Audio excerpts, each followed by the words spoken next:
आज हम लोग चर्चा करेंगे ग्रामीण स्वास्थ्य सेवा और आशा कार्यकर्ताओं की महत्वपूर्ण भूमिका के बारे में। दरअसल अभी हाल ही में विश्व स्वास्थ्य संगठन ने 10 लाख महिला आशा कार्यकर्ताओं को ग्लोबल हेल्थ लीडर अवार्ड से सम्मानित किया।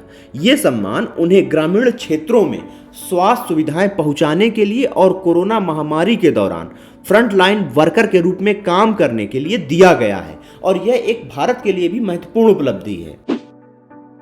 जैसा कि आप सभी जानते हैं कि भारत में हर साल एक बड़ी आबादी अपने इलाज पर किए जाने वाले खर्च की वजह से गरीबी रेखा से नीचे चली जाती है। स्वास्थ्य खर्च की वजह से गरीब हुए इन लोगों का एक बड़ा हिस्सा ग्रामीण इलाकों से आता है।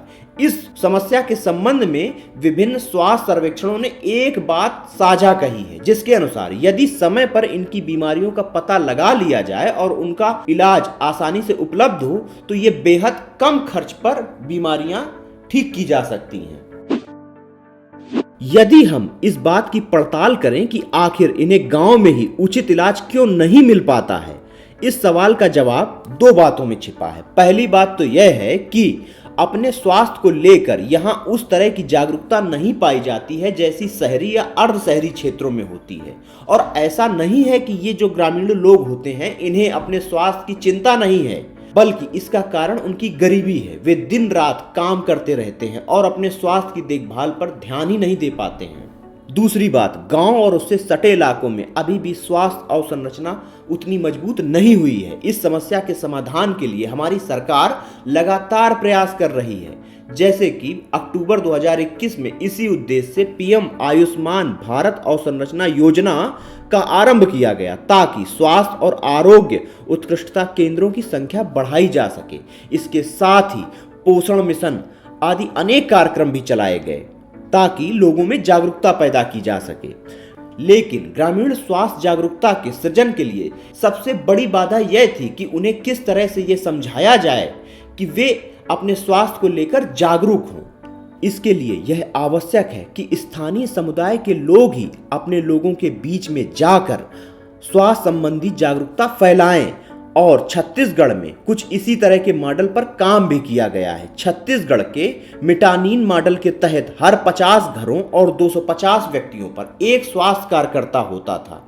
ये योजना वहां काफी सफल रही है। इसी से प्रेरणा लेकर वर्ष 2005 में आशा कार्यकर्ताओं की नींव डाली गई और वर्ष 2005-06 में राष्ट्रीय ग्रामीण स्वास्थ्य मिशन के तहत इनके पद का सृजन किया गया।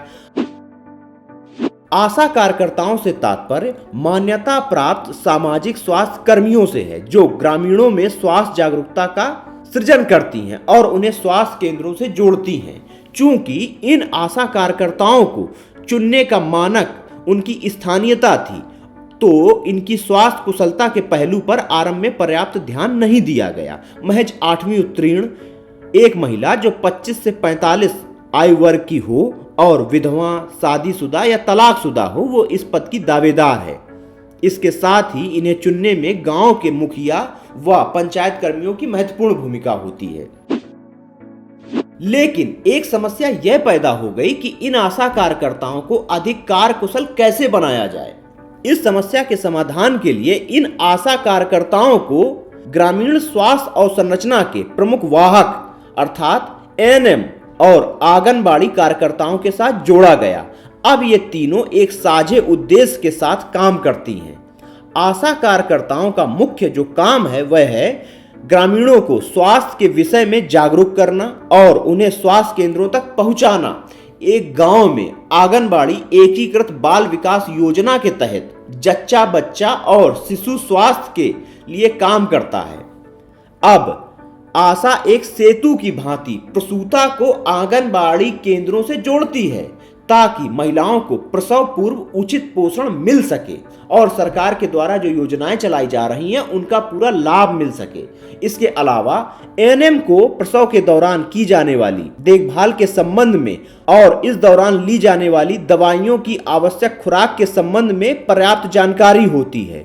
वो समय समय पर एक प्रसूता का हालचाल भी लेती रहती है और स्वास्थ्य केंद्रों के माध्यम से इन दवाइयों की उपलब्धता भी कराती है। इस तरह यदि हम देखें तो भारत में एक स्वस्थ ग्रामीण परितंत्र का निर्माण करने में आशा कार्यकर्ताओं, सहायक दाई नर्स अर्थात एएनएम, आंगनबाड़ी कार्यकर्ताओं की तिकड़ी ने एक महत्वपूर्ण भूमिका निभाई है।